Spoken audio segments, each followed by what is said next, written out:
Before we get started, does anyone want to get out?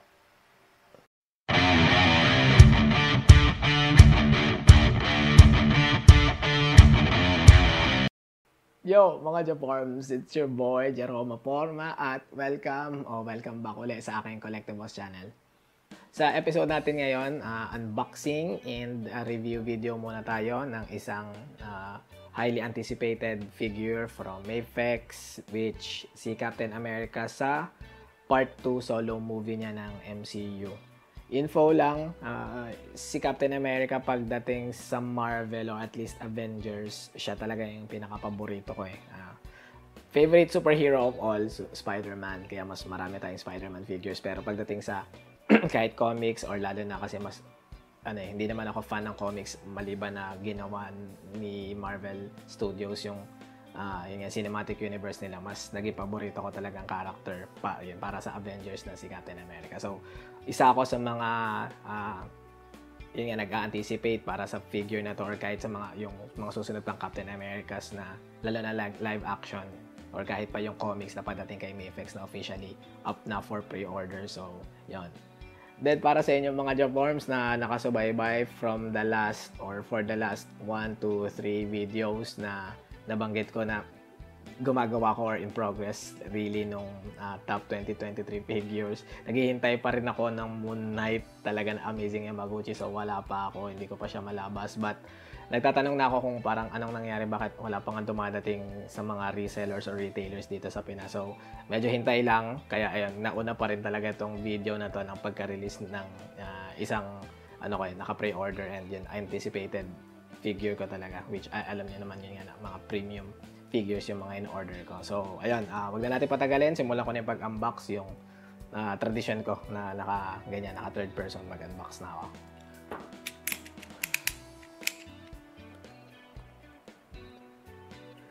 Sa ilalim ang cut. Okay. Tingnan natin.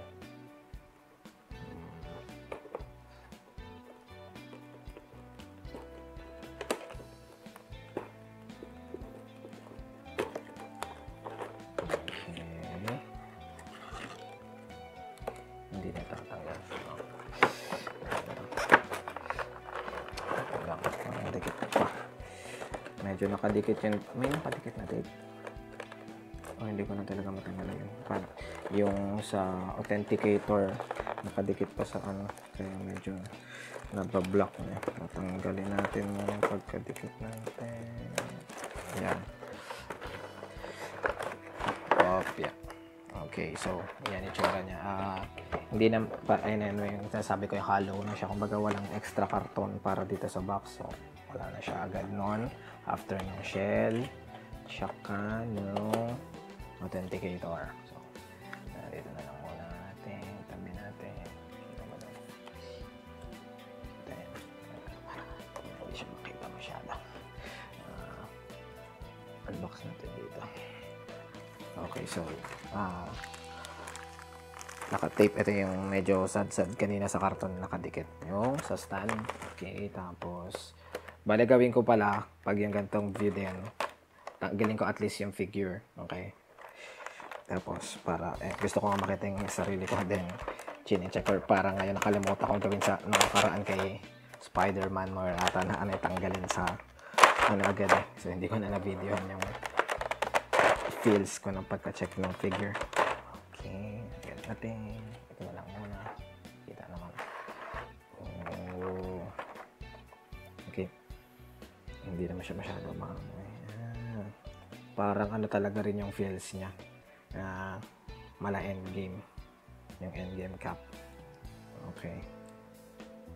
Tapos may plastic pa siya sa leeg.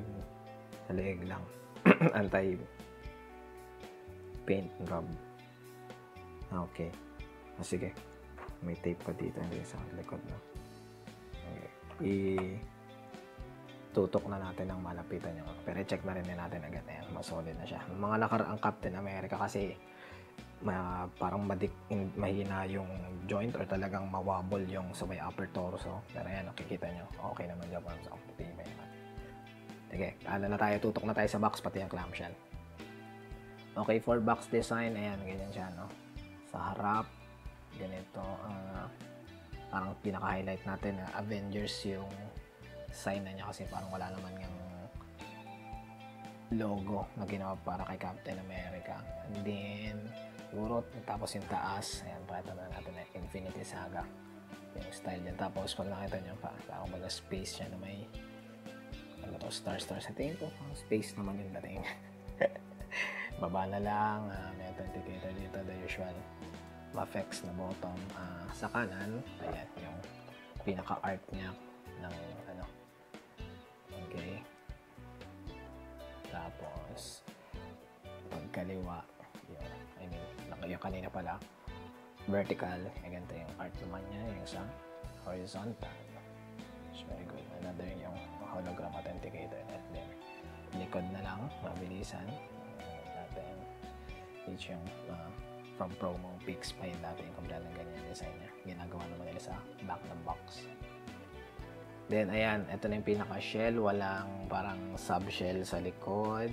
So, makita nyo dito na or in figure. Tapos, something, hindi ko ba to aral pero nakalimutan ko na rin kasi naroon yung mga nakaraang Captain America. Alam ko, dalawa pa lang naman, Infinity War, tsaka yung Endgame. And ilalabas ko lang din sila mamaya pa i-check ko for yung height comparison. Pero malamang tama na, mang-handle naman to pang effect sa dalawang shield. Yung shield na naka-stealth mode din, kaya siya azul. Tatlong alternate parang pang-head. Actually, dalawa. Ito yung medyo galit. Tapos, pero may mask. Pero ito, wala talaga maskara. Or parang pinaka-headgear niya, helmet. Then, ito yung bakanting helmet pang effect lang sa picture. Na nahahawakan niya para yun yan. Kasi, makikita natin yung scalp mamaya. Then, ito, effect para malagay ata din yung shield sa likod. Kasi, ito naman yung apat na pirasong pairs ng 5 pairs na kamay na mabilisan lang natin i-check dito, pero ito yung kayang humawak ata ng may shield para kunyari yung sa posing ay kaya parang hawak lang yung shield, patapon pa lang. Okay, so ganyan naman yung ano niya. Dahil tinanggalan natin yung shell sa likod, ayun nga, yung sabi ko parang wala na siyang pinakasama kahit kanina nakita niyo naman habang in-unbox ko, ganyan na siya sa ano. So likod niya, ganyan. Ituto ko pa mamayigi kasi para hindi masyado mag-guess. Okay. Laruin ka na muna ulit para ma-full review na natin sa mga details, articulation and all. Yan. Okay, so ito yung figure, mga Japarms. Isang ikot lang muna tayo sa rotating base natin.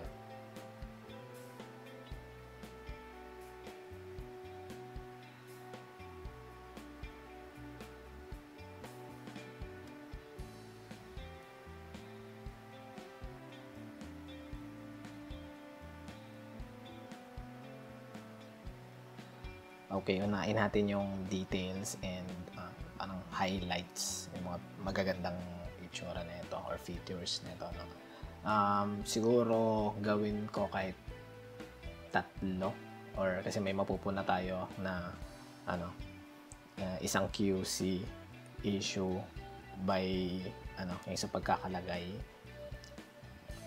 credits kay Isaac Wong Toys kasi nilagay niya yun dito, pero I mean sa post niya mas itututok natin ngayon in motion since naka-video naman tayo. Okay, yung una, so inapit natin siya, so mamaya makita naman din natin sa ulo as accessories, pero maganda yung kuha natin, hindi katulad dati kumbaga painted yung A na yung ibang QC sa Endgame nagka-issue minsan hindi napipintahan yung A yan sa Avengers helmet. Okay, una siguro banggitin ko na natin or isa pinaka-features or at least highlight nito ay yung makita nyo to sa arms niya. Okay, yung wala siyang thigh swivel na dati medyo big deal na rin sa amin sa or at least pag sa mga MFX fans, lalo na pag sa MCU, yung pagka-post pala nito sa official pics, no?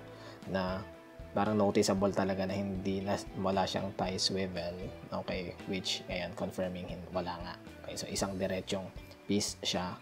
Though, updated naman yung joint niya na meron siyang joint dito para lang lumaki yung articulation ng ganun. Okay, but, ayan, so, by arms, okay, walang bicep or arm swivel, una. Then, ayun nga, sa tingin ko naman lalo sa mga fans ng MCU, no, na naghihintay dito, kita rin to. And sa lahat naman ng Mafex fans, I think ayan, single jointed lang talaga yung sa elbow. So ganyan siya, hindi naka-double jointed para mag-double elbow siya. So banata na natin ngayon kahit konti mabilis sa for articulation, hanggang ganyan na yung kaya niya. Okay, yung second features. Then yung pangatlo ngayon, nabanggit ko na lang siguro kay Isaac Wong na. Ayan yung parang sculpt niya. Yung etong tingnan natin kung napapailaw ko. Kasi yung etong sculpt niya parang may padding siya na ganyan. No? Ayan, ito nakikita niyo yung uka na yan. Dapat nasa labas yan. Tapos, kumbaga itong belt na to, panglabas talaga yan. Kahit i-check nyo rin sa official photos o kaya sa inyo na kilala si Isaac Wong, to search nyo rin both IG tsaka FB, papakita niya yan na mali. Kahit i-check nyo rin yung official pics and actual pics ng movie, kumbaga nasa labas yan. Ngayon, hindi ko pa natatry is-swap, siguro mamaya upon, kasi gusto ko munang ma-demo yung etong highlights ng nakaganyan pa siya. Pero sabi naman ni Isaac Wong, medyo mahirap nga siya pero kaya naman gawin. Sana hindi ako mabalian. Tatry ko pa rin yung best ko para i-swap mamaya kapag pics na. Hindi pa rin kasi ako nakapag-proceed para sa mga promo pics, yung pangdulong pics natin. Then, last na lang ay siguro sa boots. Kasi kahit sa official pic, medyo labo. Kung katulad siya ng Endgame na parang yung itong sabit ng boots na to na matapos sa ganyan ba yung effect niya. Dati kay Endgame kasi which yun din naman, no? Ito, katabi na natin. Pag pinagkumpara mo, ayan, yung halos hindi tuloy magawa yung toe hinge or yung articulation dahil harang na harang siya ng plastic. Okay, ito yan, parang hindi na masyadong magalaw, hindi na ma-maximize yung joint pa yung sa hinge niya. Pero ito, kaya. So, at least ito nasasagad mo talaga ng kayang almost 75 degree or ano. Kasi okay siya.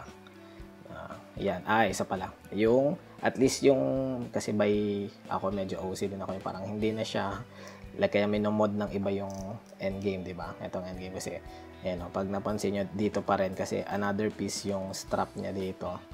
Okay, hiwalay talagang plastic. Parang, at least ngayon, medyo hindi na siya yung, pag napapansin nyo, like, pag mga wala kasing effect dito, malaki yung butterfly joint, di ba? To the point na parang, uka-uka siya. Dito, medyo maganda naman kasi, etong strap niya dito, dikit na. May bandang dibdib. Unlike ito, nakalabas natin yung Endgame tsaka yung Infinity War. Ayan, pag napansin nyo itong sa Endgame, dito bukas na bukas pa. Ayan, mas lalong ayan natin yung itsura, diba? Parang hiwalay yung balikat. Ang laki ng uka niya. Hindi maganda tingnan. Kaya parang yung iba minomod nga na nilalabas yung butterfly joint, pinapalaki para maganda tingnan yung butterfly joint, diba? Or yung sa balikat, dire-diretso yun, parang putol eh. Ganun din sa Infinity War. Yung Infinity War, halos ganun din talaga yan, ang layo, di ba? Tapos kaya kanina kahit sa intro, ito kasi si Infinity War yung mawabol talaga yung kaya parang pagka-unbox ko kanina, nakita nyo na chinek ko rin agad. Pero yan, ito yung improvement pagdating dito sa Winter Soldier copy or version. And yung pinaka-last pala, sorry mga Japarms, ay very commendable kasi yung yung unmasked na Chris Evans, kumbaga na accessories or extra ulo, at which eto itutok lang natin, kahit nakita nyo rin naman yung ginawa ko sa pang teaser kanina na iyan, sobrang ganda, sobrang detalyado, and kuhang-kuha rin talaga, kaya gawin na natin as highlight to. Baga syempre itong movie na to 2014, so sinushoot to at least minimum 2011, 2012 din. Kasi 2012, Avengers Part 1 pa eh. Tapos kumbaga mas bata siya. Sige, nakakunin ko rin yung at least yung kay Endgame. Kasi pag makita nyo rin, at least yung sa Endgame nga. Ang ganda eh. Medyo matanda na talaga siya. Kumbaga kuha din yung pagka-age at least ni Chris Evans. Sige, cut muna tayo. So, ayan. Diba? At least itong kay Winter Soldier, diba? Mas bata rin talaga tingnan. Ang ganda eh. Kaya, I think, pwede natin i-highlight tong unmasked. Sobrang ganda. Magnificent Mafex sa pagkakagawa na ito. Kaya sa mga solid fans, MCU, lalo na katulad nga na Captain America, halos kuwang-kuha Luke Evans, kahit utol ko atawa din mas nakababata akong kapatid na babae, kuwang-kuha daw talaga. So ayan, i-highlights natin. Okay, proceed tayo sa siguro articulation na nga muna. Okay, head movement, yung tingala. Maganda-ganda naman din yung pagkaya niyang itingala. Okay, yes, mas tungtong tama, no? Sagad na yan. Kahit dito sa side na ito. Tingala, kayang umikot, 360 yan, hindi na natin baliin. Liwa, pakanan, ngayon ang naka-front to, so baliktad. Okay, linadema ko kanina, braso, yung sagad naman yung joint niya doon. Nababag sa tawag dito. Kasi sa joint sa may balikat for connected sa butterfly. Then, parang ito na yung pinakasagad kapag may-relax. Though, aesthetically, mas gusto ko yung dikit pa siya, pero ganyan siya, at least yung itsura niya. Kumbaga pag kinuha mo yung relax, ayusin lang natin yung leg. Ganyan siya. Ganyan pinakasagad niyang ilabas. Siko. Gana na talaga since hindi nga talaga nasiswivel. Although, okay pa rin naman. Hindi naman to totally balimbali like Spider-Man. Kaya pag Spider-Man figure, talagang dapat double. Elbow. Sa crunch, okay naman yung so ganyan na yung pinaka-backward niya. Kapag paharap, maganda-ganda rin. Pare, nagagalaw ko yung braso. Ay, yung okay din naman. Ganyan na siya sagad. Tutuwid na yan sa akin. Okay. Tapos, so, ayan, sa sculpting yan, okay na banatan natin ang sculpting yan. Okay din. Ang ganda talaga. May detail ng shield. Yung stealth niya talaga. Kita niyo naman ng kanina pa Rogers. Okay. Another thing, ito. Isang buong piece lang tong belt. Okay, belt, tapos din, ito naman, na-check ko na rin naman ito, kanina, yung Marvel logo dito, or copyright ng Marvel. Ayan, at least, kikita nyo naman, no? Taas pa natin na konti. Medyo forms. Wait pa konti. Ayan, Marvel. So, belt, ayan. Pag sa tuhod naman, kasi, ayan, ang kinaganda dito, tuloy lang dito, double knee, then makabago, pero yan talaga solid yung niya, hindi magalaw yung sa upper torso na joint.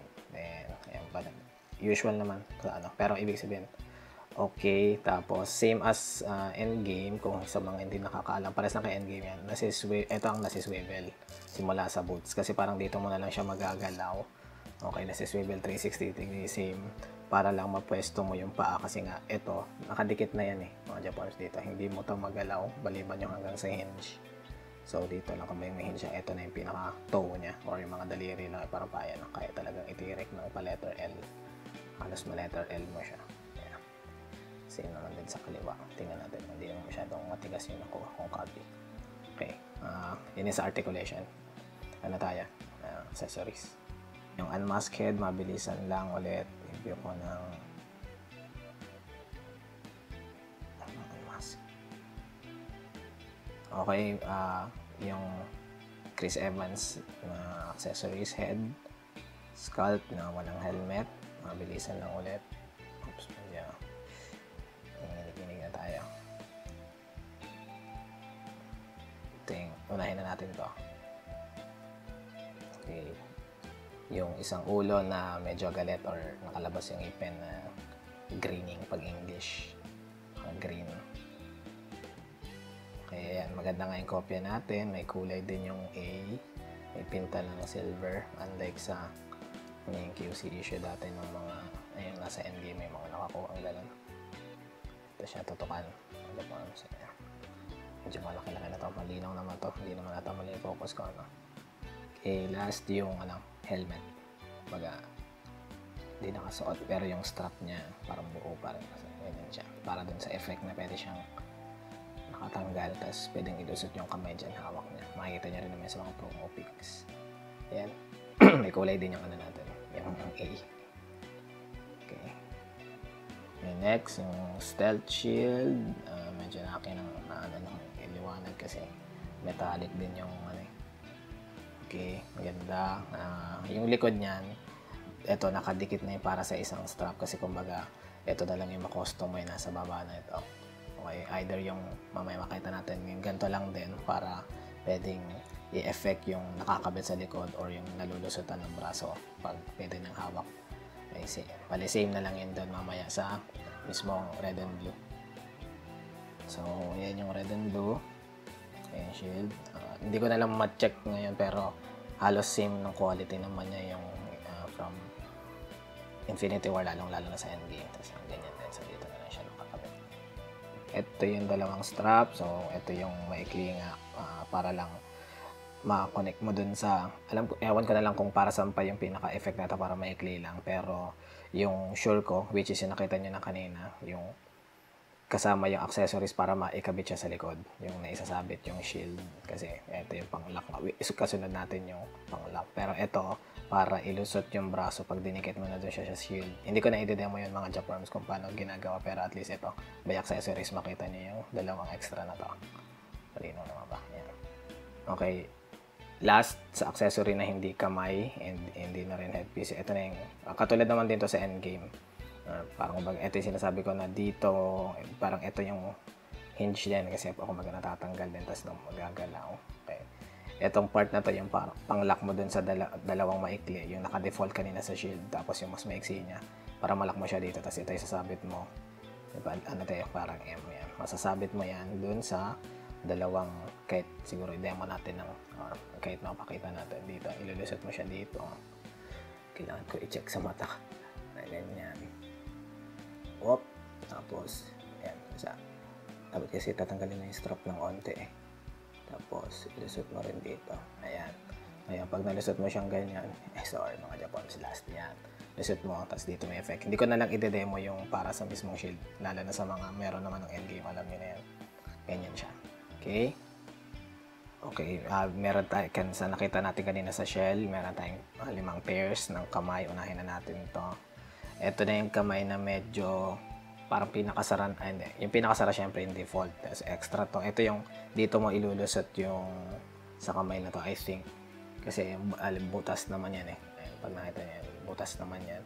Yung panghawak niya ng helmet, yung accessories head na walang ulo naman or walang mukha. Makikita nyo rin naman yan sa official pics and ipipicture ko rin naman yan mamaya. So, ito yung unang pair natin. Okay, second pair, pointing finger or yung index eye, finger eye. Yun yung lang yung nakaangat.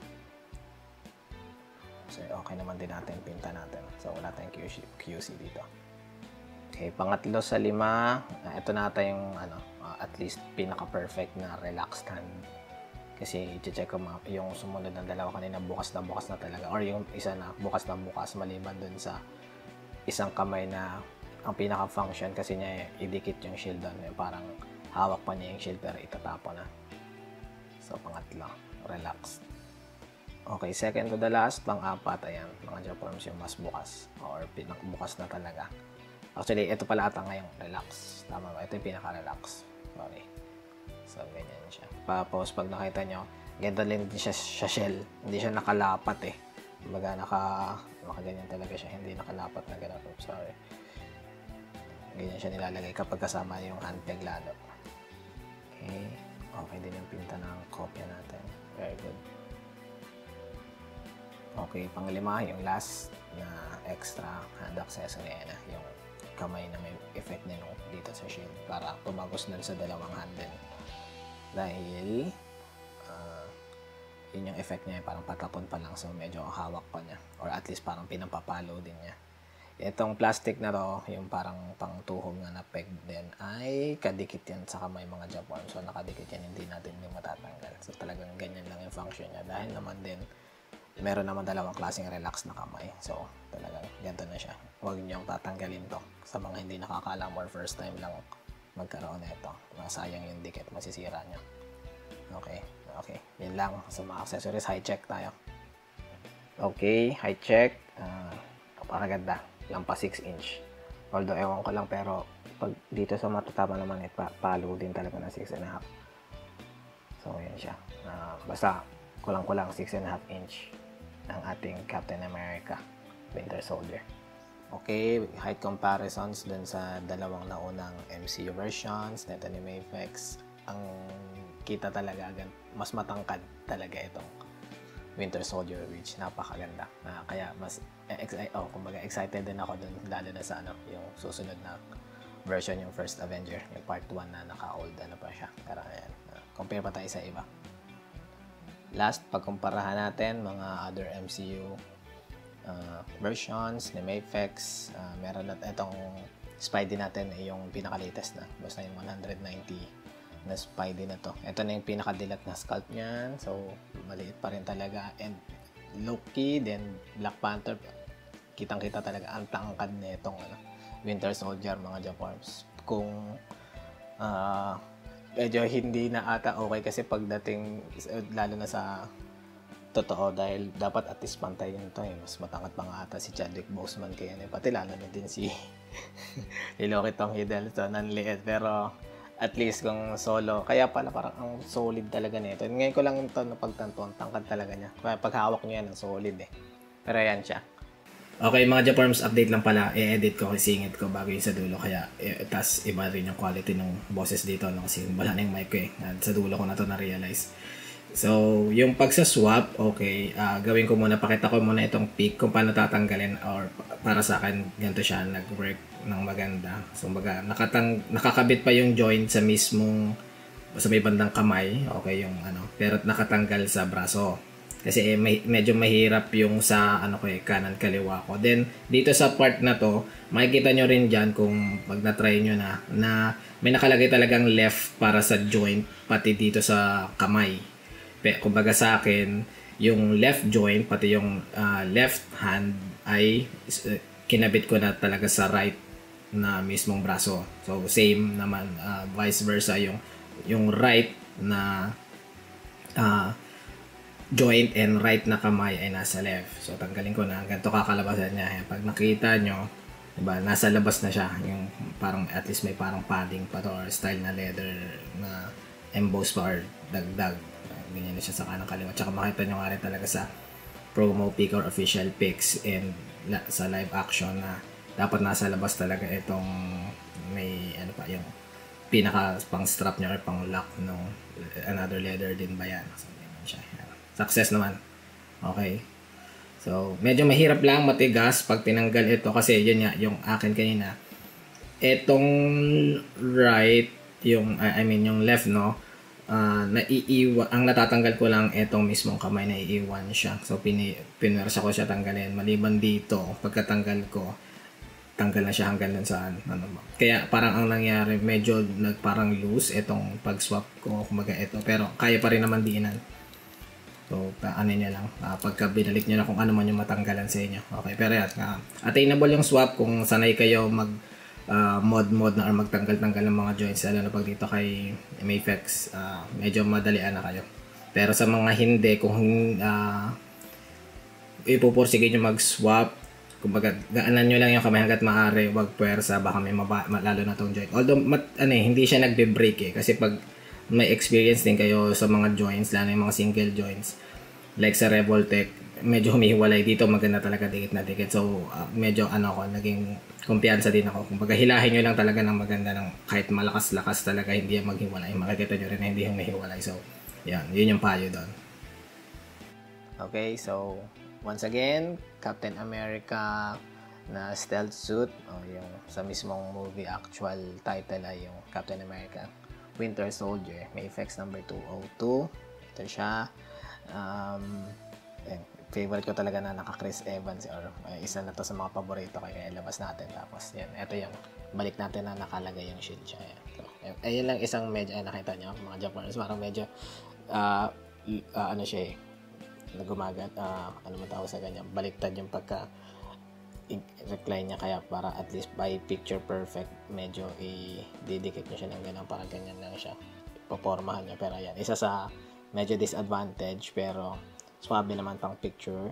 Okay, kita nyo, balik natin. Okay, gawin natin, overall rating ko dito, gawin ko talaga, kung hindi pa 10, 9.5. Very solid figure kasi kahit sabihin natin hindi maximized yung joints, ni walang thigh swivel, bicep no swivel. Okay, solid talaga eh. Tsaka makita nyo ang tangkad. So kaya ang okay laruin, hindi nga siya ma-wobble na or kahit sanay ako. Mas gusto ko kasi talaga ng tight yung joints eh. Mas okay ako dun eh. Light naman yung kamay ko. Hindi mabigat yung kamay ko. So mas okay ako laruin ng ganun. Ewan ko lang sa iba. Baka ma-find na medyo matigas or masisikip yung joints. Pero sa akin, okay naman. 9.5 or really 10. Maganda talaga. Recommended sa mga solid fans ng MCU. Kunin nyo to mga Japorms bago pa magkaubusan ng stock. Though, express nga ako. Mga nire-record ko to ngayon, March pa, no? Next month, April pa, dating naman ito sa ating mga retailers natin. So, yun siya. Alright, so yun muna mga Japorms sa video na to. Sana nag-enjoy kayo. And sa mga hindi pa nakasubscribe, again, taking this time para maki-request na sa pagtulong niyo sa akin, hit that subscribe button. And para sa video na to ay paki-like. Okay, salamat. Yun lang ulit. Kita-kits sa susunod na video.